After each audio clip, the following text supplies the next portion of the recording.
आज 14 जून 2024। बाबा के महावाक्य सुन रहे हैं। बाबा ने कहा, मीठे बच्चे। हाँ जी बाबा। निरंतर याद रहे कि हमारा बाबा बाप भी है, टीचर भी है, तो सद्गुरु भी है। यह याद ही मन मनाभव है। जीवन में सभी को हमेशा एक ना एक ही एडवाइस या कभी कभी सहयोग, कभी साथ भी है ना। तो ऐसे में जब हमें हमेशा बाबा ही याद आए, क्योंकि बाबा मुख्य 3 रिश्तों से हमारा साथ देता है। वैसे तो सर्व संबंध से बाबा हमारा साथ देता है, लेकिन मुख्य 3 रिश्ते जो किसी भी मनुष्य के जीवन में उसको ऊंचा उठाते हैं या सहयोगी बनते हैं, जो उसको हमेशा याद रहते हैं, वो 3 रिश्ते कौन कौन से हैं? बाप का, टीचर का और सदगुरु का। और बाबा हमारे साथ तीनों ही रिश्ते निभाता है। इसलिए ये निरंतर यानी हर समय अगर याद रहता है, क्योंकि हर समय हर एक को कभी ना कभी कोई डिसीजन लेना होता है ना। लेना होता है, और ये सुबह से उठते ही डिसीजन लेने शुरू हो जाते हैं। कोई काम करना है तो करे, अभी करे, बाद में करे, कब करे, कैसे करे, किससे पूछे, है ना। पूरी सुबह से रात तक हमारे जीवन में ये चलता है, मन ही मन में। कुछ डिसीजन स्वयं ऑटोमेटिकली हम लोग सबकॉन्शियस माइंड से ले लेते हैं। कुछ कुछ डिसीजंस के लिए हम लोग किसी किसी से पूछते हैं, कि घर वालों से, जैसे खाना क्या बनाए, है ना, ये करें, आज यहाँ जाएं कि वहां जाएं। तो हर समय अगर ये याद रहे कि पहली एडवाइस मुझे किससे लेनी है? बाबा से। तो बाबा कहते हैं ये याद ही मन मना है। लेकिन चलते चलते हम सभी अटक जाते हैं बार बार देहधारियों में, है ना। बार बार जब देहधारियों का सपोर्ट लेते हैं, उनके ऊपर आधारित हो जाते हैं, या भूल जाते हैं कि पहली पहली मुख्य जो प्रायोरिटी है वो हमको बाबा को देनी थी, तब हमारी स्थिति देही अभिमानी से क्या हो जाती है? देह अभिमान में चली जाती है, और अचल अडोल से गिरकर हलचल में आ जाती है। तो निरंतर याद रखना है कि हमारा बाबा टीचर, गुरु, बाप, सदगुरु सब कुछ है ना। तो यही याद मन मना भव है। आज बाबा ने निरंतर शब्द यूज किया है, हर समय याद रखना है। प्रश्न है, माया की धूल जब आंखों में पड़ती है, तो सबसे पहली गफलत कौन सी होती है? पढ़ लेते हैं आजकल आप। गुड। तो माया की धूल जब आंखों में पड़ती है, तो सबसे पहली गफलत कौन सी होती है? पहली बात कि यहाँ पर धूल की बात कोई स्थूल धूल नहीं है, और आंखें ये वाली नहीं है। बुद्धि रूपी, है ना, दिव्य बुद्धि जो बाबा ने दी है, उन आंखों की बात हो रही है। और धूल कौन सी? माया की धूल माना जो आपको सत्य से दूर ले जाए, है ना, जो आपको सत्य से दूर ले जाए। तो बुद्धि को जब सत्य से दूर जाना होता है, तो कौन कौन सी बातें आती है? बाबा ने पूछा, पहली गफलत हमसे कौन सी होती है? बाबा ने उत्तर दिया, माया पहली गफलत कराती जो पढ़ाई को ही छोड़ देते। माना सत्य से दूर, जो मुख्य सत्य बताने वाली मुरली है, उसी को छोड़ दिया। झूठ की दुनिया में थे, झूठ की दुनिया में फिर से चले जाते हैं। भगवान पढ़ाते हैं, ये भूल जाता है। बाप के बच्चे की बाप की पढ़ाई को छोड़ देते हैं, यह भी वंडर है। नहीं तो नॉलेज ऐसी है जो अंदर ही अंदर खुशी में नाचते रहे, परंतु माया का प्रभाव कोई कम नहीं है। वह पढ़ाई को ही छुड़ा देती है। पढ़ाई छोड़ी माना एब्सेंट हुए, है ना। पढ़ाई छोड़ी माना एब्सेंट हुए। तो अभी यहाँ पर पढ़ाई छोड़ने के कौन कौन से कारण बनते हैं? आप लोगों को माया पता होनी चाहिए ना। हम लोग तो पार कर चुके हैं उस माया को, है ना। नए बच्चों को खास ही माया आती है, जब तक एकदम पक्के ना हो जाए सेवाओं में। कौन कौन से कारण बन सकते हैं? आपको तो शायद अभी कारण भी नहीं पता होंगे। है ना। नए बच्चों को जब तक अनुभव नहीं है तो क्या पता क्या कारण हो सकते हैं, है ना। कारण बहुत होते हैं। एक तो बाहर लौकिक में आपको जिम्मेदारियां ज्यादा दिखने लगे, है ना। बाहर की बात, लोगों की बातों में आ जाए, वो भी एक माया है। अपने मन में ही आलस से आ जाए, या डाउट आ जाए, या दिल शिकस्त हो जाए कि पता नहीं हम कर पाएंगे कि नहीं। फिर वो तो हो गई बाहर की, जब पार करी तो अंदर आए। अब अंदर भी बहुत कुछ होता है। जिन साथियों के साथ आते थे वो उन्होंने आना बंद कर दिया, तो हमारा भी मन हट गया, ये भी माया है। जिनके साथ बैठते हैं क्लास में, जब वो उनका कुछ कुछ कभी कभी आपस में कुछ हो जाता है, तो किसी का मन खराब हो गया, आना बंद कर दिया। फिर आई निमित्त टीचर की बात, है ना। निमित्त टीचर ने अगर किसी को कुछ समझा दिया और उससे हम थोड़ा सा निराश हुए, या अच्छा नहीं लगा कहने में सुनने में, तो फिर आना बंद कर दिया। फिर बाबा की कोई बात, बाबा कहता है कि पवित्र बनो, पवित्र बनो, नहीं अच्छी लग रही, नहीं बनना पवित्र, तो आना छोड़ दिया, तो पढ़ाई छोड़ दी। फिर सेवाओं में भी, सेवाओं में करते हैं, अगर सेवाओं में नहीं अपने अनुसार चली सेवा, या हमें जो चाहिए वो नहीं मिला, या किसी ने कुछ समझा दिया तो बुरा लग गया, तो नहीं, तो पढ़ाई छोड़ दी। अनेक कारण है ना, और भी होंगे। ये तो हमारे अपने अनुभव के कारण है, जिसमें हमने नहीं छोड़ी, लेकिन हमने अनेकों को छोड़ते देखा है ना। तो जिनके अंदर ये नॉलेज है, वो सदा खुश रहेंगे, नाचते रहेंगे, और उन पर माया का प्रभाव नहीं पड़ेगा। माया का प्रभाव पड़ता है, लेकिन तब भी चलते रहो, चलते रहो, चलते रहो, छोड़ना नहीं है, पढ़ाई नहीं छोड़नी है। वह पढ़ाई को ही छुड़ा देती है, और पढ़ाई छोड़ा माना एब्सोल्यूटली। ओम शांति। रूहानी बाप बैठ रूहानी बच्चों को समझाते हैं।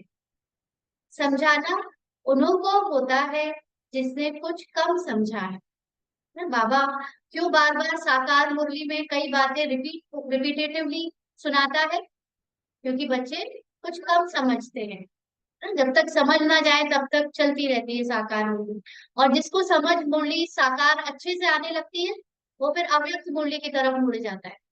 वो अव्यक्त मूल्यों को भी अपने कोर्स में इंक्लूड कर लेता है, साथ साथ वो अव्यक्त मूल्यों का अध्ययन करने लगता है। लेकिन पहले तो साकार मूल्य ही आपको समझ में आनी शुरू हो। तो बाबा कहते हैं कोई बहुत समझदार बनते हैं, बच्चे जानते हैं यह बाबा तो बड़ा वंडरफुल है। भले तुम यहाँ बैठे हो, परंतु अंदर में समझते हो यह हमारा बेहद का बाबा भी है, बेहद का टीचर भी है, बेहद की शिक्षा देते हैं, सृष्टि के आदि मध्य अंत का राज समझाते हैं ना। बेहद माना, बेहद माना जो नॉलेज अभी तक किसी को नहीं पता थी ना, पूरे विश्व के लिए, पूरे संसार के मनुष्यों के लिए सेम नॉलेज। ऐसा तो नहीं कि दूसरे कंट्री में दूसरी नॉलेज दे रहा है बाबा ना, ट्रांसलेशन भले हो रहा है, लेकिन नॉलेज पूरे मनुष्य के लिए, सभी मनुष्य आत्माओं के लिए सेम है, क्योंकि बाबा बेहद का बाप है। तो सृष्टि के आदि मध्य अंत यानी ड्रामा का राज समझाते हैं। स्टूडेंट की बुद्धि में तो यह होना चाहिए ना। फिर साथ में जरूर ले जाएंगे, है ना। कहाँ ले जाएंगे साथ में? परम धाम ये ज्ञान ले जाएंगे, ले जाएंगे। आत्मा में ज्ञान है नहीं क्या, जो ले जाएंगे। आत्मा में तो ज्ञान है ही, तभी तो 7 गुणों में एक गुण ज्ञान आता है। 7 गुणों में एक ज्ञान, एक गुण क्या है आत्मा का? ज्ञान। अगर भगवान ज्ञान का सागर है, तो आत्मा भी तो मास्टर ज्ञान का सागर है। लेकिन ये जो जन्म हमारे बदलते हैं ना, तो इस जन्म में ये ज्ञान जो आप लेंगे, वो अगले जन्म, अगर बचा हुआ समय में अगला जन्म आपका है, तो साथ ले जाएंगे।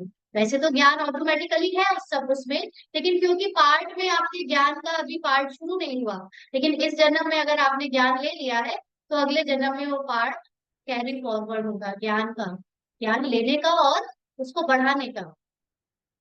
तो बाबा कहते हैं, बाबा जानते हैं ये पुरानी छीछी दुनिया है, इनसे बच्चों को ले जाना है। कहाँ?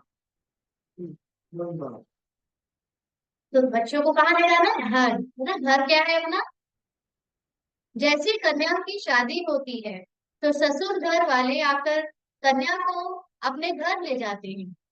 अभी तुम यहाँ बैठे हो, बाबा समझाते हैं, बच्चों को अंदर में जरूर आता होगा कि यह हमारा बेहद का बाप भी है, बेहद की शिक्षा भी देते हैं। जितना बड़ा बाबा उतनी शिक्षा भी बड़ी बेहद की देते हैं। इसको तेल डालना पड़ेगा ना, ये वाला ही चला लीजिए।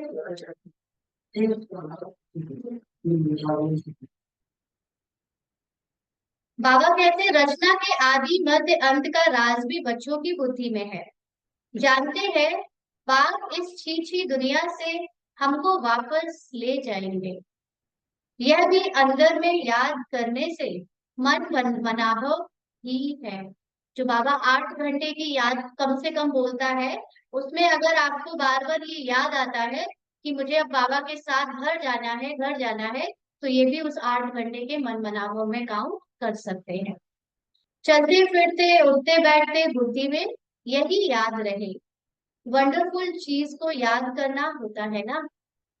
तुम जानते हो, अच्छी रीति पढ़ने से, याद करने से हम विश्व के मालिक बनते हैं। यह तो जरूर बुद्धि में चलना चाहिए। पहले बाप को याद करना पड़े, टीचर बाद में मिलता है। बाबा कौन से मुख्य 3 रिश्ते निभाता है, ये वाला चला लीजिए ना। बाबा मुख्य 3 रिश्ते जब निभाता है, तो सबसे पहले आपको बाबा का कौन सा रिश्ता अच्छा लगा? बाप का ना, पहले बाप का, फिर टीचर का, फिर सदगुरु का। तो बाबा कहते हैं टीचर बाद में मिलता है। जैसे लौकिक में भी क्या होता है, सबसे पहले तो पिता ही पता चलता है। तो बच्चे जानते हैं, हमारा बेहद का रूहानी बाप है। याद, सहज याद दिलाने के लिए बाबा युक्तियां बताते हैं। मामे कम याद करो, जिस याद से ही आधा कर्म के विकर्म विनाश होंगे। पावन बनने के लिए तुमने जन्म जन्मांतर भक्ति जप तप आदि बहुत किए हैं। मंदिरों में जाते हैं, भक्ति करते हैं, समझते हैं हम परंपरा से करते आए हैं। शास्त्र कब से सुने हैं? कब से सुने हैं? शास्त्र कब से सुने हैं? तो कहेंगे परंपरा से। पुराना मतलब परंपरा से। मनुष्यों को कुछ भी पता नहीं है। सतयुग में तो शास्त्र होते ही नहीं है, जरूरत ही नहीं है। शास्त्रों की जरूरत क्यों पड़ी? शास्त्रों की जरूरत पड़ी भगवान को जानने के लिए। भगवान को जानने की जरूरत कब पड़ी? जब इंसान दुखी हुआ। दुखी क्यों हुआ? जब विकर्म करने लगे, है ना। तो सब लाइन से होता गया। तो अब सतयुग में तो कोई दुख भी नहीं है, तो भगवान को जानने की जरूरत नहीं है, तो इसलिए शास्त्र नहीं है। तुम बच्चों को तो वंडर खाना चाहिए। बाप बगैर कोई भी यह बातें समझा नहीं सकते। यह बाप भी है, टीचर भी है, सदगुरु भी है। यह तो हमारा बाबा है। इनका कोई माँ बाप है नहीं। कोई कह नहीं सकते कि शिव बाबा किसी का बच्चा है। यह बातें बुद्धि में घड़ी घड़ी याद रहे, यही मन मनाह है ना। शिव बाबा का कोई माता पिता है? नहीं है ना। तो फिर इसीलिए ये भी याद करना कि शिव बाबा का कोई माता पिता नहीं है, वही हमारा बाबा है। ये भी मन मनाभव है। टीचर पढ़ाते हैं, परंतु खुद कहाँ से पढ़ा नहीं है। शिव बाबा का कोई टीचर है? इनको कोई ने पढ़ाया नहीं। वह नॉलेजफुल है, मनुष्य सृष्टि का बीज रूप है, ज्ञान का सागर है। चैतन्य होने के कारण सब कुछ सुनाते हैं। कहते हैं, बच्चों, मैं जिसमें प्रवेश हुआ हूँ, इन द्वारा मैं तुमको आदि से लेकर इस समय तक सब राज समझाता हूँ। अंत के लिए तो फिर पीछे कहेंगे। बाबा ने अंत के लिए भी कुछ गुप्त रहस्य छोड़े हुए हैं, है ना। साकार मुरलियों में बहुत कम रहस्य खुले हैं, और जैसे जैसे बाबा का पाठ अव्यक्त मूल्यों की तरफ चला, तो रहस्य बहुत सूक्ष्म होते चले गए, धारणा के योग्य होते गए। पहले तो बाबा ने साकार मुरली, साकारी बॉडी को देखते हुए माना, बाबा को पता था कि जो बैठे हैं सामने वो सब अभी साकार भान में है, और साकार ब्रह्मा बाबा से अटैच्ड है, क्योंकि ब्रह्मा बाबा के तन में आते थे, तो ब्रह्मा बाबा को देखकर ही लोग भगवान को महसूस करते थे। धीरे धीरे बाबा अव्यक्त हुआ, तो बाबा ने एक स्त्री का तन लेना शुरू कर दिया, मतलब गुलजार दादी के तन में बाप दादा आने लगे, ताकि बच्चों को शरीर का भान न रहे कि कोई पुरुष या स्त्री होता है भगवान, है ना। क्योंकि नए लोगों को तो बड़ा अजीब सा लगता है, हमको भी लगता था कि ये लोग, दादी एक स्त्री बैठी है दादी, और उनको बाबा बाबा क्यों कहते हैं, है ना, कैसे अजीब सी बात करते हैं लोग, कोई महसूस ही नहीं कर सकता। जैसे जैसे आपकी स्थिति आत्मिक होती गई, तो आपको स्त्री और पुरुष का भान से परे हो गए, तब आपको समझ आया कि ये भगवान इनके तन में आ रहा है ना। फिर वो भी तन ले लिया, वो भी अव्यक्त हो गया। अब ना स्त्री का तन है ना पुरुष का तन है, अब बिल्कुल निराकारी स्थिति में बाबा हम सबको पालना दे रहा है। तो इसीलिए बाबा का पाठ अब जो आत्माओं को सीधे अव्यक्त स्थिति की तरफ ले जा रहा है, बाबा ये अंत का पाठ है ना, थर्ड स्टेप है बाबा का। बाबा ने कहा कि अंत का ज्ञान तो फिर पीछे कहेंगे, जो अब बाबा कह रहा है। इसीलिए हम नया ड्रामा के पर्सपेक्टिव को रखते हुए नई स्थिति या नया आपको एक दृष्टिकोण बाबा ने दिया है। बाबा कहते हैं उस समय तुम भी समझ जाएंगे कि अभी अंत आचा है, क्योंकि अब बाबा जो ज्ञान दे रहा है उससे जीवन मुक्त अवस्था को बनाना अति सहज हो गया है, और ये समझ में अब आने लगा है कि ये अब अंत की स्थिति है। कर्मातीत अवस्था को भी नंबरवार पहुंच जाएंगे, क्योंकि जीवन मुक्ति के बाद नेक्स्ट स्टेज कर्मातीत स्थिति की है। तुम आसार भी देखेंगे, पुरानी सृष्टि का विनाश तो होना ही है, यह अनेक बार देखा है और देखते रहेंगे। पढ़ते ऐसे हैं जैसे कल्प पहले पढ़े थे, जिसका जितना पाठ जिसने हर कल्प में पढ़ाई करी वैसे ही पढ़ रहे हैं। राज्य लिया फिर गवाया, फिर अब ले रहे हैं, बात फिर से पढ़ा रहे हैं, कितना सहज है। तुम बच्चे समझते हो हम सच सच विश्व के मालिक थे, फिर बाबा आकर हमको वह ज्ञान दे रहे हैं। बाबा राय देते हैं ऐसे ऐसे अंदर में चलना चाहिए। बाबा हमारा बाबा भी है, टीचर भी है। टीचर को कभी भूलेंगे क्या? भूलते हैं टीचर को? आजकल के बच्चे भूल जाते हैं। हम लोगों के जमाने तक भी नहीं भूलते थे, लेकिन आजकल बच्चे तो गुड मॉर्निंग गुड आफ्टरनून भी नहीं करते, टीचर बाहर मिल जाए तो नजरें चुरा के भागते हैं। आजकल बच्चे बहुत अहंकारी होने लगे हैं, अपना बहुत अहंकार रहता है बच्चों को। पहले के बच्चों को तो वो मार पीटती थी तो अहंकार रख ही नहीं सकते थे। आजकल के बच्चे हाथ नहीं उठा सकते, मतलब बच्चों के ऊपर हाथ नहीं उठा सकते, ऊपर से माँ बाप अलग टीचर को सुना के चला जाता है ना, ऐसे लॉ आ गए हैं। तो इसलिए अब वो बात नहीं है, लेकिन जैसे लौकिक में अभी तक होता आया पहले तक कि टीचर को कभी भूलते नहीं, तो ऐसे ही। हाँ, आप पुराने जमाने के हैं ना। नए नए जमाने वाले जो यंगस्टर बच्चे आते हैं ना यहाँ सेंटर पर, उनको भी अपना एक अहंकार रहता है, पुराने ज्यादा समर्पण बुद्धि से आते हैं,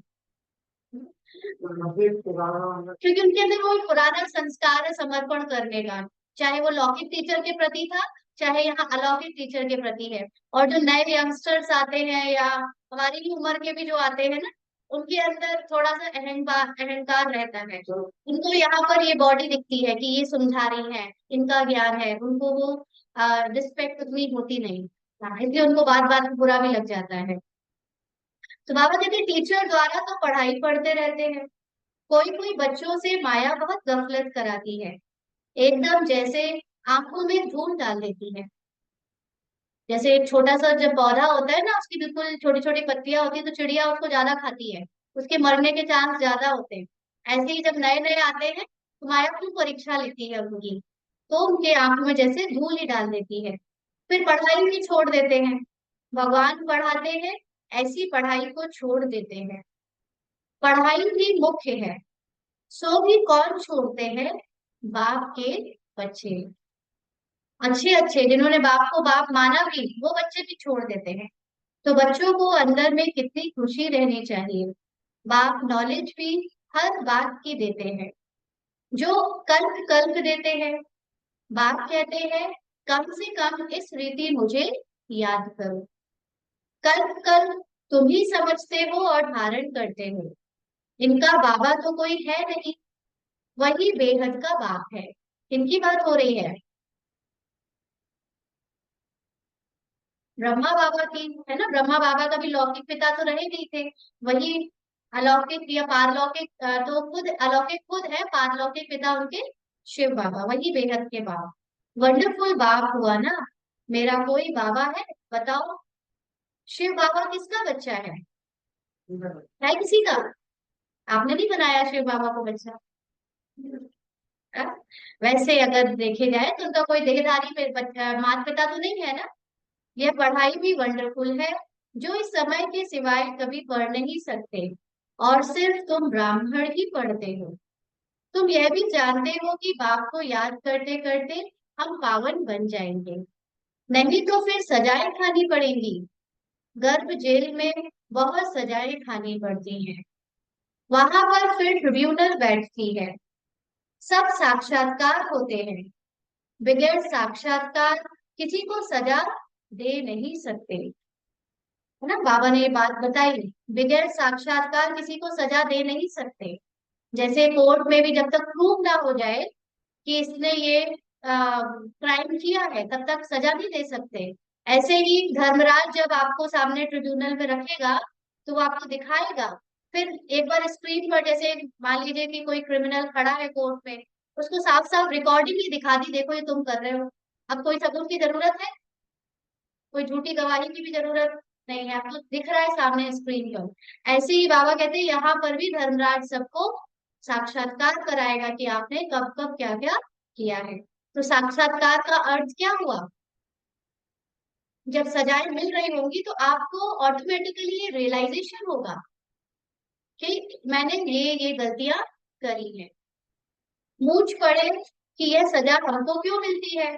बाप को मालूम रहता है कि इसने यह पाप किया है, यह भूल की है। सब साक्षात्कार कराते हैं। उस समय ऐसा फील होता है जैसे कि इतने सब जन्मों की सजा मिल रही है, यह जैसे सब जन्मों की इज्जत गई। बाबा के वर्ड कितना स्ट्रांग है, जैसे सब जन्मों की इज्जत गई। भले ही आपने कई जन्म अरबपति, साहूकार, जमींदार के रूप में प्ले करे होंगे, लेकिन भगवान के सामने ना तो आप साहूकार हो ना जमींदार हो, है ना। उसके सामने कोई घमंड नहीं चलता, और भगवान को घमंड तो बिल्कुल पसंद नहीं ना, तो वो साक्षात्कार कराता है फिर। तो जैसे सारी इज्जत गई। तो बाप कहते हैं मीठे मीठे बच्चों को पुरुषार्थ अच्छी रीति करना है। 16 कला संपूर्ण बनने के लिए याद की मेहनत करनी है। देखना है कि हम किसको दुख तो नहीं देते हैं। दुख देने का बहुत सूक्ष्म है ना। जैसे कल क्लास में थे ना आप लोग, दीदी की शाम की, कि किसी का हमारी वजह से अगर संकल्प चलता है तो ये भी दुख देने में आता है। हम कुछ भी ऐसा ना करें कि किसी का हमारी वजह से संकल्प चले। इतना परफेक्शन और इतना एक्यूरेट होना चाहिए। जो वादा किया, जो जिम्मेदारी मिली, जो चीजें, घर से अगर यहाँ आ गए, घर वाले आपकी वजह से परेशान हो रहे हैं, है ना, तो संकल्प चल रहे हैं, तो भी आप परफेक्ट नहीं। हर चीज में एकदम परफेक्ट और एक्यूरेट होना है, नहीं तो क्या है। हाँ, मैं वो लेट हो गई थी, हाँ, उसका भी उन्होंने दिया ना। तो उनको लगा कि हम कभी कहीं लेट नहीं होते हैं, और निमित्त की वजह से हमें लेट होना पड़ा, है ना। तो उन्होंने तो करेक्ट किया कि आपकी वजह से हम लेट हुए। तो वो ठीक बात है। और बात सिर्फ उनकी नहीं है, क्या आपने उसको अपने ऊपर नहीं लिया कि हमारी वजह से किसी के संकल्प तो नहीं चलते। हम किसी से कोई काम कहे कि हम कर देंगे और फिर करे नहीं, है ना। या हम किसी को वादा करें, या हम कहीं जा रहे हैं और कोई हमारा राह देख रहा है, और हम फिर वो उसको इंतजार कराए। या ऐसी अनेक बातें होती है जहां पर कोई हमारे बारे में सोचने लगता है कि उन्होंने ये चीज करी नहीं, ना। तो जिस दुनिया में जाना है वो परफेक्ट दुनिया है। देवी देवता मतलब परफेक्शन। तो परफेक्शन को हमें अभी इसी को तो दैवी गुण कहते हैं, ये अभी धारण करने हैं। तो बाबा कहते हैं सुखदाता बाप के हम बच्चे हैं ना, बहुत गुल गुल बनना है। यह पढ़ाई ही तुम्हारे साथ चलनी है ना। कल भी बाबा ने कहा था, अव्यक्त इशारे में था या मुरली में ही था, कि जो महाराजा महारानी बनने वाले होते हैं उनको सब प्यार करते हैं। तो बुलबुल बनना माना उन्हें सब प्यार करें, तो सब आपको कब प्यार करेंगे? जब आप किसी को कोई मौका नहीं दोगे, है ना। बाबा कहते हैं कि यह पढ़ाई ही तुम्हारे साथ चलनी है। पढ़ाई बदल जाएगी आपके इसमें, कर्मों में, स्वरूप में। पढ़ाई से ही मनुष्य बैरिस्टर आदि बनते हैं। बाप की यह नॉलेज प्यारी और सत्य है, और यह है पांडव गवर्नमेंट गुप्त। तुम्हारे सिवाय दूसरा कोई समझ नहीं सकते। यह पढ़ाई वंडरफुल है, आत्मा भी सुनती है। बाप बार बार समझाते हैं, पढ़ाई को कभी छोड़ना नहीं है। माया छुड़ा देती है। अब जहां पर एडमिशन लिया कि हम अपने चरित्र को सुधारने के लिए जाते हैं, फिर जब हथौड़ी पड़ रही है चरित्र को सुधारने की, तो फिर वो हथौड़ी अगर अच्छी ना लगे तो फिर सुधरेंगे नहीं, सुधरेंगे। तो माया क्या करती है, अरे मत सुधरो, तुम ऐसे ही ठीक हो, हम ऐसे ही ठीक है, तो माया छुड़ा देती है। बाप कहते हैं ऐसे मत करो, पढ़ाई छोड़ो नहीं। बाबा के पास रिपोर्ट तो आती है ना, रजिस्टर से सब मालूम पड़ता है, यह कितना दिन एब्सेंट रहा। पढ़ाई छोड़ देते हैं तो बाप को भी भूल जाते हैं। वास्तव में यह भूलने की चीज तो है नहीं। यह तो वंडरफुल बाप है, समझाते भी है जैसे एक खेल है। खेल की बात किसी को भी सुनाने से झट याद रह जाती है ना। कोई बात अगर आपको एंटरटेनमेंट तरीके से सुनाई जाए तो कितनी याद रहती है, और बोरिंग तरह से समझाए तो ना तो आप ध्यान से सुनोगे ना याद रहेगी। तो वह कभी भूलती नहीं। यह अपना अनुभव भी सुनाते हैं। बाबा एक इंटरटेनिंग बात सुनाने जा रहे हैं, अपना अनुभव बचपन का, कि छोटेपन में ही वैरागी ख्यालात रहते थे। ब्रह्मा बाबा को कहता था, दुनिया में तो बहुत दुख है, अब हमारे पास सिर्फ 10,000 हो जाए तो फिर 50 रुपया ब्याज मिलेगा, इतना बस है। छोटे में ब्रह्मा बाबा ऐसा सोचता था। अपनी एग्जाम्पल बता रहे हैं ना। स्वतंत्र रहेंगे सोचते थे, घर बार संभालना तो मुसीबत है। अच्छा, फिर एक बाइस्कोप देखा, मतलब एक पिक्चर देखी, सिनेमा देखा। कौन सा? सौभाग्य सुंदरी का। बस वैराग्य की सब बातें टूट गई। सोचा था कि शादी नहीं करेंगे, झमेला है, और एक पिक्चर देखी सौभाग्य सुंदरी की। बाबा अपना बता रहे हैं ना, ब्रह्मा बाबा। सब वैराग्य की बातें टूट गई। ख्याल किया शादी करेंगे, यह करेंगे वो करेंगे, है ना। एक ही थप्पड़ मारा माया ने, कला काया चट कर दी। तो अब बाप कहते हैं, बच्चे यह तो दुनिया की दोजक है। दोजक माना नर्क है, बुरी है।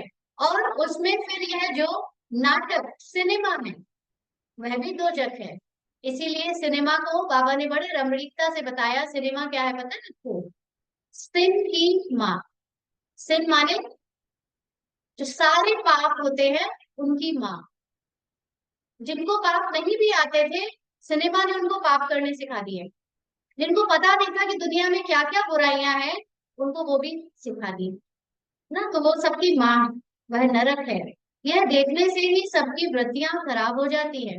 देखते तो नहीं आप लोग सिनेमा? हाँ, सिनेमा घर में चलती तो नहीं रहती एक ना एक। हाँ, नहीं नहीं, आप हॉल की नहीं, आजकल तो मोबाइल में सिनेमा आने लगी है ना। हाँ, बाबा बाबा कहते हैं उससे वृत्तियां खराब हो जाती है। अखबारें पढ़ते हैं, उसमें अच्छी अच्छी माइयों के चित्र देखते हैं, तो वृत्ति उस तरफ चली जाती है। यह बड़ी अच्छी खूबसूरत है, बुद्धि में आया ना। वास्तव में यह ख्याल भी चलना नहीं चाहिए ना। न्यूज़पेपर में पहले तो बहुत ही गंदे गंदे चित्र आते थे, अभी तो फिर भी थोड़ा सा पॉलिटिक्स और इस तरफ की न्यूज ज्यादा आने लगी है, तो वो सब भी नहीं देखना चाहिए। बाबा कहते हैं, यह तो दुनिया भी खत्म हो जानी है, इसलिए तुम और सब भूल मामेकम याद करो। ऐसे ऐसे चित्र आदि क्यों देखते हो? यह सब बातें वृत्ति को नीचे ले आती। यह जो कुछ देखते हो, यह तो कब्र दाखिल होने हैं। जो कुछ इन आंखों से देखते हो, उनको याद ना करो, इनसे ममत्व मिटा दो। यह सब शरीर तो पुराने छी छी हैं। भले आत्मा शुद्ध बनती है, परंतु शरीर तो छीछी है ना। क्या है शरीर, किससे बना है? मलमूत्र से। पांच तत्व ना देखिए, क्या देखिए? ये सब मल मूत्र घाव मवाद। हॉस्पिटल जाके देखो शरीरों को, सुंदर सुंदर शरीरों से मवाद निकल रहा है, खून बिखर रहा है, सड़ रहे हैं, गल रहे हैं। आएगा उस शरीर में कभी भी आकर्षण? नहीं आएगा, है ना। तो हमेशा कभी भी शरीर का आकर्षण हो किसी से, देखो ये तो मल मूत्र मवाद से भरा पड़ा है। इतनी सी चमड़ी बस उधेड़ दो, फिर आप देख नहीं सकते उसे। तो सब छी है। इस तरफ ध्यान क्या देना है? एक बात को ही देखना है। तो चले अपनी आत्मिक स्थिति में स्थित हो जाए और एक बाबा को देखे।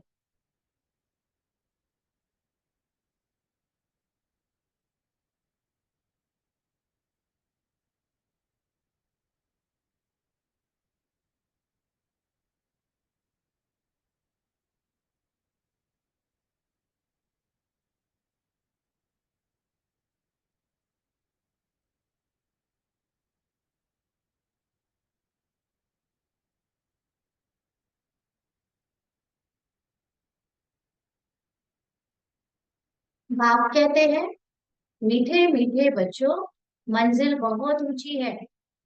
विश्व का मालिक बनने के लिए दूसरा कोई तो ट्राई भी ना कर सके, सोच भी नहीं सकता कि हम लक्ष्मी नारायण के पद को पाएं, है ना? या देवी देवता बन सकते हैं, कहीं और कोई सोच भी नहीं सकता। कोई की भी बुद्धि में आ ना सके। माया का प्रभाव कोई कम नहीं है। साइंस वालों की कितनी बुद्धि चलती है। तुम्हारी फिर है साइलेंस। सब चाहते भी हैं हम मुक्ति पावे। तुम्हारी फिर एम है जीवन मुक्ति की। तो जीवन मुक्ति का अर्थ होता है जीते जी दुखों से मुक्ति। सतयुग में जीवन मुक्ति तो जब मिल जाएगी तब मिल जाएगी, लेकिन अभी ये 21 जन्मों में एक जन्म काउंट होता है। जो ये ब्राह्मण जीवन है ना हमारा, ये एक जन्म में काउंट होता है जीवन मुक्ति का। तो इस जीवन में अपने अंत के पहले आपको उस जीवन को अनुभव करना है जो सतयुग में अनुभव होना है। तो ये हमारा लक्ष्य है। यह भी बाप ने समझाया है, गुरु आदि कोई ऐसी नॉलेज दे नहीं सकते। तुम्हें गृहस्थ में रह पवित्र बनना है, राजा ही लेना है। भक्ति में बहुत टाइम वेस्ट किया हो, सबने किया ना, इस जन्म में भी किया है। अभी समझते हो हमने कितनी भूलें की है। भूल करते करते बेसमझ बिल्कुल ही पत्थर बुद्धि बन पड़े हैं। अंदर में आता है, यह तो बड़ी वंडरफुल नॉलेज है, जिससे हम क्या से क्या बन जाते हैं। पत्थर बुद्धि से पारस बुद्धि बन रही है। पारस बुद्धि, पारस बुद्धि बनने का क्या लक्षण है कि आपकी बुद्धि अब पहले से पारस बुद्धि हो रही है? आपको अपने अंदर कोई लक्षण दिख रहे हैं क्या? अच्छा, लडोल होना और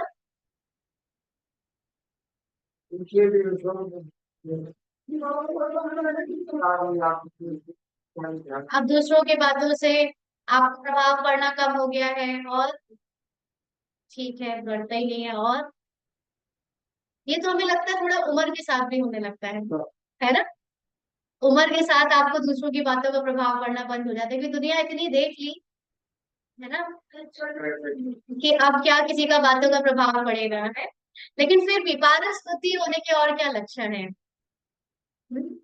पारस बुद्धि होने का मुख्य लक्षण बाबा का ज्ञान और गहराई से समझ में आता जाए, है ना। गहरे गहरे रहस्य और समझ में आते जाए, धारण होते जाए। ये पारस बुद्धि बनने के लक्षण है। क्योंकि शुरू शुरू में बाबा की मुरलियां ऊपर से निकलती है ना, धीरे धीरे समझ आनी शुरू होती है, मतलब पारस बुद्धि बनते जा रहे हैं। तो खुशी का पारा भी चढ़ता है कि हमारा बाबा बेहद का बाबा है। उनको कोई बाप नहीं, वह टीचर है। उनका कोई टीचर नहीं। कहेंगे कहाँ से सीखा? कई लोग कहते हैं ना ब्रह्मा बाबा को जो ज्यादा लेट राज थे, अचानक से कहाँ से इनको ये ज्ञान आ गया। तो वंडर खाएंगे ना। बहुत लोग समझते हैं यह तो कोई गुरु से सीखा। तो गुरु के और भी शिष्य होंगे ना, सिर्फ एक शिष्य था क्या? ब्रह्मा बाबा ने 12 गुरु करे, तो कोई कह सकता है कि किसी ना किसी गुरु ने सिखा दिया होगा, लेकिन अगर उन गुरु का एक ही तो शिष्य नहीं होगा कि दादा लेखराज ही शिष्य थे, कई होंगे। तो अगर सिखाना था तो सिर्फ एक ही शिष्य को क्यों सिखाया, औरों को भी सिखा देते ना। तो एक शिष्य तो था नहीं। बाबा ने कहा सिर्फ एक शिष्य था क्या गुरु का, गुरुओं के शिष्य तो ढेर होते हैं। आगा खां के देखो कितने शिष्य हैं ना। आगा खां मुस्लिम में एक कम्युनिटी होती है, उनके जो लीडर है वो आगा खां है, जिन जो उनकी फिलॉसफी पे चलते हैं। तो गुरुओं के लिए इतना अंदर में रहता है, उनको हीरो में वजन करते हैं। तुम ऐसे सदगुरु को किसमें वजन कराएंगे। कई लोग गुरुओं को वजन कराते हैं ना, इनके जितना धन या गल्ला या कुछ भी दान देते हैं। अभी यहाँ पर भी तो हुआ था ना, सांसद को कराया था, तौला था। हाँ, तो हमारे घर के दरवाजे के सामने हुआ था, इसीलिए तो पता है। तुम ऐसे सदगुरु को किसमें वजन कराएंगे। यह तो बेहद का सदगुरु है। इनका वजन कितना है, शिव बाबा का कितना वजन है ना। लिमिट नहीं है, इतना भारी है। इतना इनका वजन कितना है, एक हीरा भी नहीं डाल सको। कोई वजन ही नहीं है ना बाबा का, तो है क्या कोई वजन। हाँ, ऐसी ऐसी बातें तुम बच्चों को विचार करनी है। यह तो महीन बात हुई। भले यह तो सब कहते रहते हैं हे ईश्वर, परंतु यह थोड़े ही समझते हैं कि वह बाप टीचर गुरु भी है। यह तो साधारण रीति से बैठे रहते हैं, है ना। बाबा कहाँ साधारण रीति से ब्रह्मा के भ्रकुटी में बैठा रहता है। यह ऊपर संदली पर भी इसलिए बैठते हैं कि मुखड़ा देख सके ना। थोड़ी हाइट पे क्यों बैठाया जाता है, पीछे तक सबको देख सके, और पीछे वाले आगे जो सुना रहा है उसको देख सके। बच्चों पर प्यार तो रहता है ना। इन मददगार बच्चों बगैर स्थापना थोड़ी करेंगे। जास्ती मदद करने वाले बच्चों को जरूर जास्ती प्यार करेंगे। जास्ती कमाने वाले बच्चा अच्छा होगा तो जरूर ऊंच से ऊंच पद लेगा। क्या कमाने वाला, धन, रुपया, सिर्फ ज्ञान। ज्ञान कमा तो बहुत लोगों ने लिया है, लेकिन उनके कर्मों से नहीं दिखता। ज्ञान के सुनाने वाले, सुनने सुनाने वाले तो बहुत पैदा हो गए, लेकिन कर्मों में नहीं दिखा। तो आजकल की ऑडियंस या स्टूडेंट्स बहुत होशियार हो गए। पहले के स्टूडेंट्स क्या होते थे, ब्लाइंड फॉलोअर होते थे, या अभी भी ऐसे बहुत सरल स्टूडेंट्स होते हैं गांव वगैरह के, ब्लाइंड फॉलोअर। वो टीचर के ज्ञान को देखकर खुश हो जाते हैं, टीचर की धारणाओं को नहीं देखते, वो डरते हैं टीचर से। आज भी गांव के जो होते हैं ना, वो टीचर से डरते हैं, मतलब उनको बहुत अपना बाप मानते हैं, माई बाप, क्योंकि उनके अंदर एक डर का एक संस्कार होता है। लेकिन जो शहरों के लोग होते हैं, पढ़े लिखे होते हैं, वो बहुत देखते हैं ये जो सुना रहे हैं, कि इनके जीवन में है या नहीं है। बहुत होशियार हो गई है अब जनता, है ना। अब जनता को या स्टूडेंट्स को आप ऐसे घुमा नहीं सकते कि सुनाओ कुछ और करो कुछ। तो कमाने वाले का मतलब है जो अपनी आत्मिक स्थिति में स्थित होकर ज्यादा से ज्यादा कमाई करता है। बाबा क्या कहता है, एक बार भी आप बाबा को याद करते हो तो क्या लग जाता है, एक डॉट लग जाता है, एक जीरो लग जाता है, ये आपकी पद्मों की कमाई बढ़ाता है। तो ऐसे ही जितना जो आत्मिक स्थिति में स्थित होगा उसका हर काम एक्यूरेट होगा, परफेक्शन से होगा।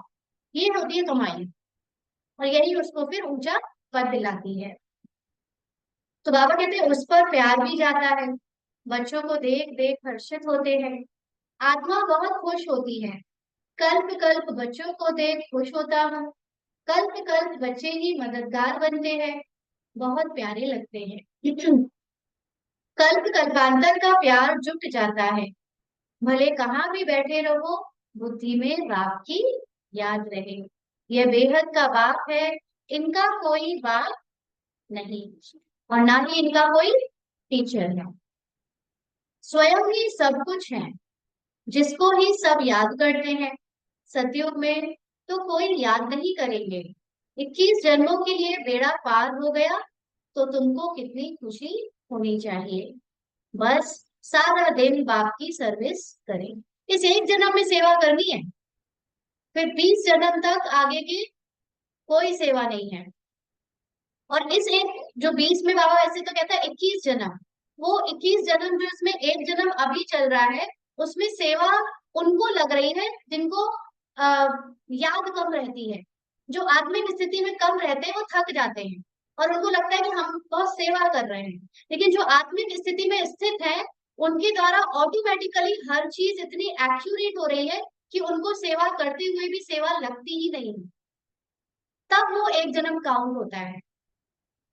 तो इस एक जन्म में जिसने स्थूल रूप में और सूक्ष्म रूप में जितनी सेवा कर ली, वो आगे के 20 जन्म तो बिल्कुल फ्री बैठेगा। और जो नहीं सेवा कर रहे वो 21 जन्म फिर सेवा करेंगे। किसकी करेंगे? भले ही 20 जन्म में वो सेवा सेवा नहीं लगती, क्योंकि वहां के दास दासियों के भी दास दासी होते हैं। और ऐसा कोई काम रहता नहीं कि झाड़ू पोछा करो, या ऐसे जो यहाँ के नौकर चाकर काम करते वहां थोड़ी ना रहे वैसे काम, पानी भर भर के लाओ। वहां पर अलग, वहां मिट्टी नहीं होती ऐसे, गलीचे बिछे रहते हैं चारों तरफ। साक्षात्कार हुए बहनों को जो शुरू में आदि काल में आई ना, जितने भी ट्रांस में जाती थी, शुरू में पाठ ही साक्षात्कार का चला। ज्ञान तो कुछ था नहीं किसी को। ब्रह्मा बाबा ने भी ज्ञान को उतना उस वक्त बाबा ने नहीं खोला था रहस्य, क्योंकि एकदम भक्ति मार्ग वाले थे। किसी को विश्वास कराना होता है तो उसको दिखाना पड़ता है। अभी भी कईयों को साक्षात्कार होते रहते हैं कि हमने सतयुग देखा, ये देखा, वो देखा। क्यों? साक्षात्कार का पाठ उनको ज्यादा कराना पड़ता है जिनको ज्ञान पर विश्वास नहीं होता। स्वप्न में देखा वही साक्षात्कार उसी को कहते हैं। या स्वप्न में देखो या ध्यान में देखो, मतलब ट्रांस में चले जाओ। ट्रांस मतलब एक दूसरी दुनिया जो वर्तमान में नहीं रहती, या भूत या भविष्य में चले जाओ, उसको ट्रांस कहते हैं। तो ये सब जिन्होंने देखा वो बताते हैं, है ना। तो वहां पर ये सब रहता ही नहीं। तो 21 जन्म तक फिर कोई सेवा नहीं करनी पड़ेगी। अभी बस सारा दिन बाप की सर्विस करें, ऐसे बाप का परिचय दे। बाप से ये वर्षा मिलता है।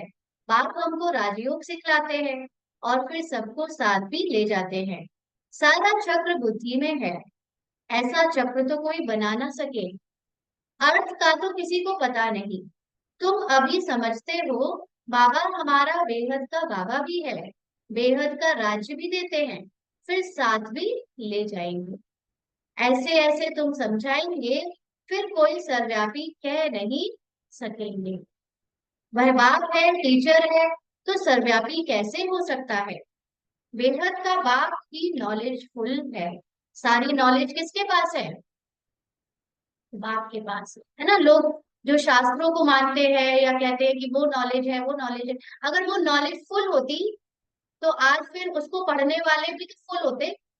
वो क्यों खाली है? शास्त्रों को पढ़ने वालों को क्यों नाम मान शान चाहिए? क्यों आज उनको बात बात पे अहंकार और क्रोध आ जाता है? क्योंकि फुल नहीं हुए हैं। जो फुल है उसको ये सब नहीं चाहिए। तो नॉलेजफुल, जितना आप नॉलेजफुल होते जाओगे उतना ही आप इन सब चीजों से फ्री होते जाओगे। तो बेहद का बाप, इसीलिए तो शिव बाबा को कोई मान नहीं चाहिए। मंदिरों में भी अपना स्थान जमीन के अंदर तक रखा हुआ है। देवी देवताओं को सिंहासन चाहिए, लेकिन मंदिरों में आप देखो विश्वनाथ, काशी विश्वनाथ, कहाँ है शिवलिंग? जमीन के अंदर धसी हुई। शिव बाबा कहाँ बैठे हैं? ज्यादातर पिंडियां कहाँ रखी हैं? जमीन पर, है ना। वो भी बाबा कहता है वो भी उतना सा बना देता हूँ ना, उसकी भी जरूरत नहीं। तो बाबा कहते हैं बाप बच्चों को समझाते हैं पढ़ाई को भूलो मत। ये बहुत बड़ी पढ़ाई है। बाबा परम पिता है, परम टीचर है, परम गुरु भी है। इन सब गुरुओं को भी ले जाएंगे। ऐसी ऐसी वंडरफुल बातें सुनानी चाहिए। बोलो, ये बेहद का खेल है। हर एक एक्टर को अपना पार्ट मिला हुआ है। बेहद के बाप से हम ही बेहद की बादशाही लेते हैं। हम ही मालिक थे, वैकुंठ होकर गया, फिर जरूर होगा। श्री कृष्ण नई दुनिया का मालिक था, अब पुरानी दुनिया है, फिर जरूर नई दुनिया का मालिक बनेगा। चित्र में भी क्लियर है, तुम जानते हो। अब हमारी लात नर्क की तरफ और मुख स्वर्ग की तरफ है। वही याद रहता है। ऐसे याद करते करते अंतमति सुगति हो जाएगी। कितनी अच्छी अच्छी बातें हैं जिनका सिमरण करना चाहिए। करते हैं मुरली का सिमरण? याद आती है मुरली? ये ज्ञान आप जब लाइफ में प्रैक्टिकली जब होते हो, अकेले हो या कुछ देखते सुनते हो तो ये ज्ञान से उसको कंपेयर करते नहीं चलता ज्ञान का चिंतन। फिर कैसे बाबा को याद करोगे? ज्ञान के बिना बाबा की याद मतलब स्वार्थ की याद है। कोई काम कर रहा है तब बाबा को याद कर रहे हैं। ज्ञान का मनन चिंतन अगर नहीं कर रहे हो तब भी बाबा को याद कर रहे हो, मतलब स्वार्थ की याद है। ज्ञान का मनन चिंतन हो तब तो आप भी ज्ञान से भरपूर बनो। कोई भी स्टूडेंट मान लीजिए कोचिंग जाता है, कोचिंग में 3 घंटे पढ़ता है, और फिर टीचर कहता है कि अब घर में इसकी प्रैक्टिस करना, और वो ना करे या उसको ज्ञान रिवाइज ना करे, तो वो अच्छा स्टूडेंट बनेगा? वो अच्छे से एग्जाम पास करेगा? नहीं कर सकता। तो फिर हम भी यहाँ पे सिर्फ 1 घंटा पढ़ के जाएं और इसका मनन चिंतन ना चले, तो हम अच्छे स्टूडेंट या अच्छे नंबर से पास होंगे? नहीं हो सकते ना। इसलिए इसका सिमरन करते रहना चाहिए। वैसे भी जिसको ये ज्ञान अद्भुत लग रहा है ना, जिसके प्रश्न बहुत थे और उसको उत्तर मिलते जा रहे हैं, ऐसा हो ही नहीं सकता कि वो ज्ञान का मनन चिंतन ना कर रहा हो। लेकिन कोई सिर्फ सुन रहा है क्योंकि हाँ सुन रहे हैं क्योंकि ठीक है, मान लिया, सिद्धि हो रही है, काम सिद्ध हो रहे हैं, तो फिर वो अलग बात है। अच्छा, मीठे मीठे सिकी लदे बच्चों प्रति माता पिता बाप दादा का याद प्यार और गुड मॉर्निंग। रूहानी बाप की रूहानी बच्चों को नमस्ते। हम रूहानी बच्चों की रूहानी बाप दादा को याद प्यार, गुड मॉर्निंग और नमस्ते बाबा, शुक्रिया, थैंक यू बाबा। धारणा के लिए मुख्य सार। पहला पॉइंट, इन आंखों से जो कुछ दिखाई देता है उनसे ममत्व मिटाना है। एक बाप को ही देखना है। वृत्ति को शुद्ध बनाने के लिए इन छी छी शरीरों की तरफ जरा भी ध्यान ना जाए। दूसरा, बाप जो न्यारी और सत्य नॉलेज सुनाते हैं वह अच्छी तरह पढ़नी और पढ़ानी है। पढ़ाई कभी मिस नहीं करनी। लौकिक पढ़ाई को कितना समय दिया आप लोगों ने?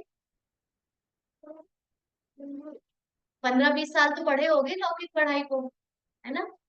तो अब लौकिक पढ़ाई से अलौकिक पढ़ाई में आए हो, लेकिन समय कम है, पढ़ाई बहुत है, तो कितना समय देना चाहिए? जो लोग घर में बैठे हैं उनको तो खास तौर से कुछ ना कुछ बाबा के ज्ञान का अध्ययन करते रहना चाहिए। मुरली पढ़ो, बाबा की किताबें पढ़ो, ज्ञान अमृत पढ़ो, मैगजीन पढ़ो, इतना ढेर संकलन है पढ़ने को। पढ़ते रहो, पढ़ते रहो, पढ़ते रहो, भरते रहो, भरते रहो, ऐसे चलना चाहिए। तो पढ़ाई कभी मिस नहीं करनी है, अच्छे से पढ़ना और पढ़ाना भी है। वरदान है, शांति की शक्ति के प्रयोग द्वारा हर कार्य में सहज सफलता प्राप्त करने वाले प्रयोगी आत्मा भव। सभी कहेंगे, शांति की शक्ति के प्रयोग द्वारा हर कार्य में सहज सफलता प्राप्त करने वाले प्रयोगी आत्मा भव। कल भी बाबा ने शांति की शक्ति से रिलेटेड ही वरदान दिया था, है ना?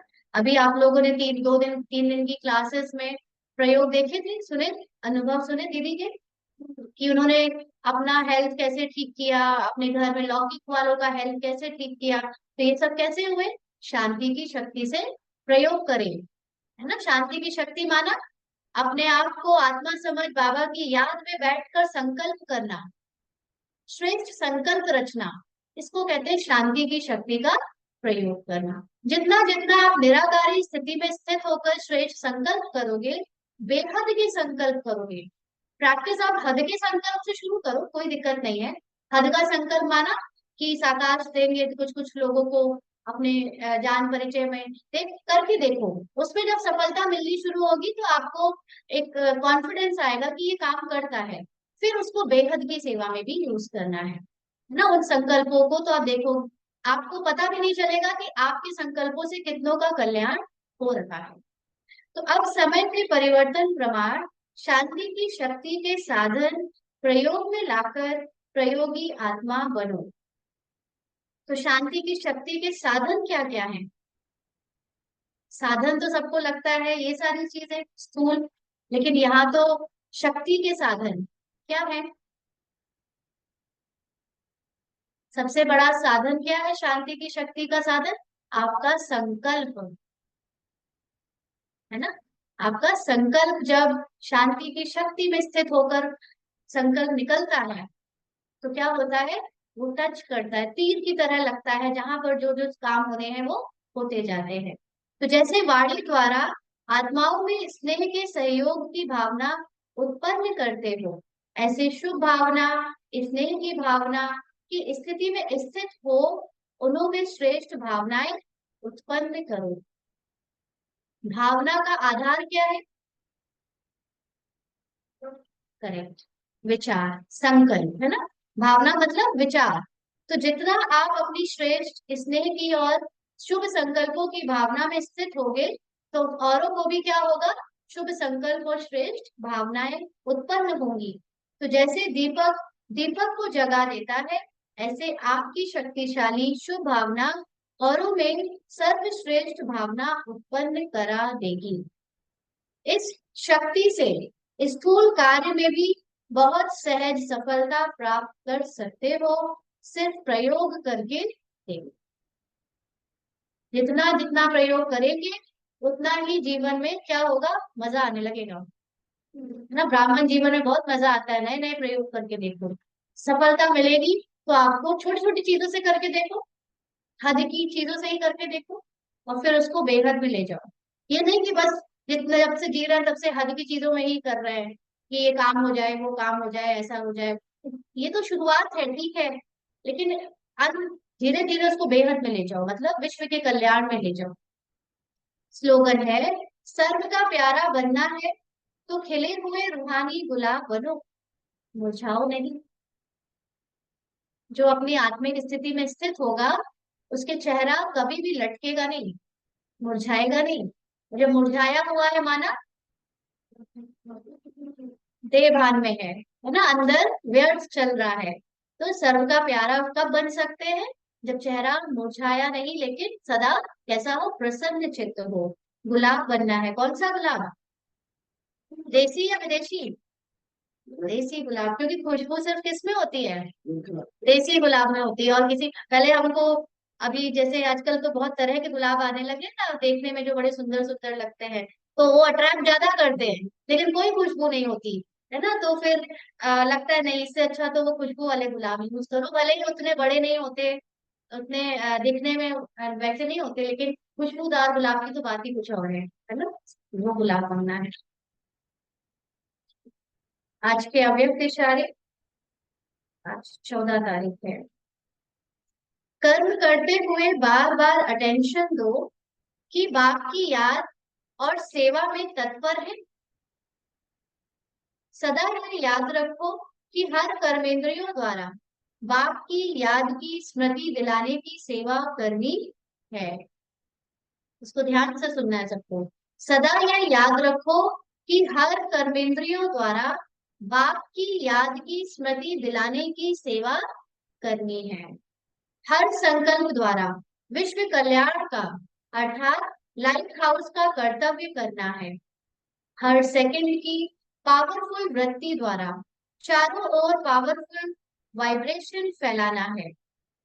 हर कर्म द्वारा हर आत्मा को कर्म योगी भव का वरदान देना है।